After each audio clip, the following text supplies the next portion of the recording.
Oliver, how do you handicap the mayor's race, Perea versus Brand? Well, I think it's going to be a close race to be sure. Obviously, everybody's been following the polls, and this is probably at a coin flip. I mean, it sounds like the race right now is in, the margin of error for sure. So we'll see what happens. Have you cast your lot with a candidate yet? No, I stay neutral this cycle. I'm in a unique position to where I know both candidates very well. I would consider both of them friends, and so I'm going to be able to work with either candidate. Now, there are two other council seats open, District 5 and District 6. First of all, have you endorsed any candidates in either race, and how do you see those races going?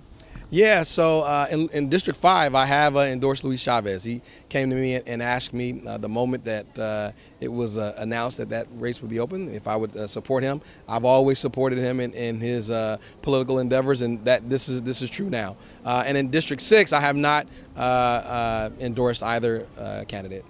Now, how do you think either one, Bredfield or Jeremy Pierce, is going to change the balance of council?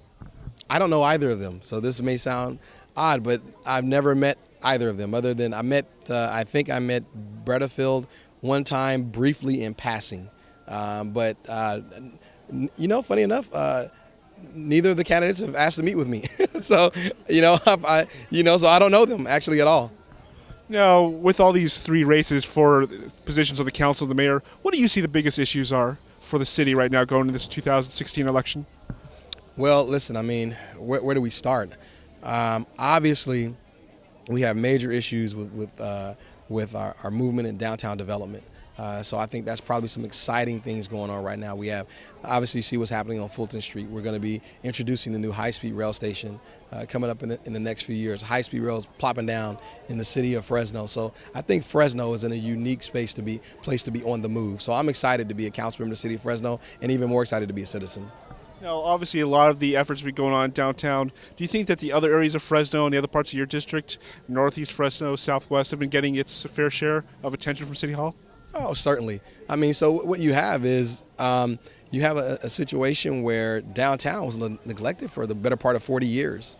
And while many other parts of the city got a lot of attention, we didn't give a lot to downtown. So I think now the emphasis and the focus on kind of the spine of the city being downtown is very smart.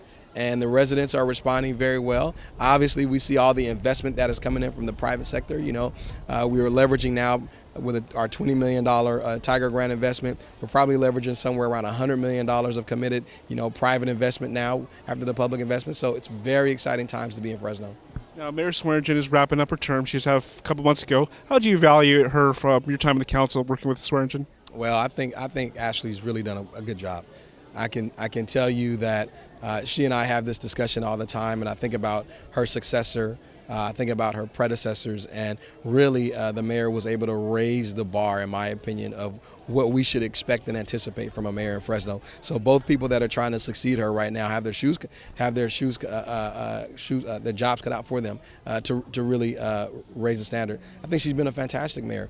Obviously, she and I didn't always agree on everything, but I think that's true of people, so that wasn't anything different. But I think she's done a great job. She gave Fresno a national profile. She was a tireless advocate for us. She was a very dedicated, tenacious leader, and we're going to miss her.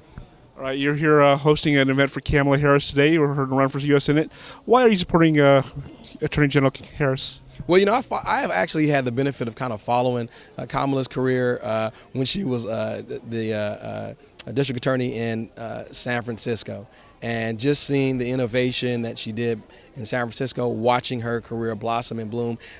She's always a tireless advocate for the underserved and for kind of the little guy. She has a great life story, and I think she's going to serve us well in the Senate. All right, and just switching issues, last question. Yesterday there was a police-involved shooting, a man with a knife down by Belmont area. What do you know about it, and what do you think about these police shootings every time they happen? I don't have a lot of details on that shooting. I kind of got sparse details as they rolled out, so I can't comment on that. But obviously, anytime police take an action like that, it's a very serious issue.